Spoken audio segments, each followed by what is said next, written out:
Idea বলছি সামনেই তোমাদের ম্যারেজ অ্যানিভার্সারি না? হ্যাঁ আরে হ্যাঁ তো আরে ফ্যান্টাস্টিক।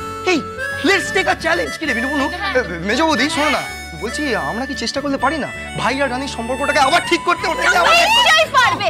আগে তো অনিশাদি আর বড় বৌদি মিলে অপকর্মগুলো করতো, এখন তো অনিশাদি ভালো হয়ে গেছে, তাই চাপটা এখন কম আছে। ও ছোট বৌদি, তুমি আমার ছোটদা ভাইকে ক্ষমা করে দিতে পারবে তো?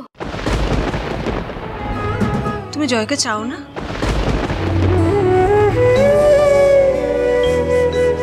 বড় বৌদি, জয়ের পাশে আমি আগেও যেমন বন্ধুর মতো ছিলাম, এখনো আছি, ভবিষ্যতেও থাকবো। আর এখন তো শুধু আমরা আর বন্ধু নই, বিজনেস পার্টনারও। তাতেই আমি খুব খুশি, জানো তো। তবে হ্যাঁ, জয় আর রানীর সম্পর্কের মাঝখানে আমি আর ঢোকার চেষ্টা করব না। তোমাদের রানী সোম থেকে রবি প্রতিদিন সন্ধ্যে ৬টায় স্টার জলসায় ও ডিজনি প্লাস হটস্টারে।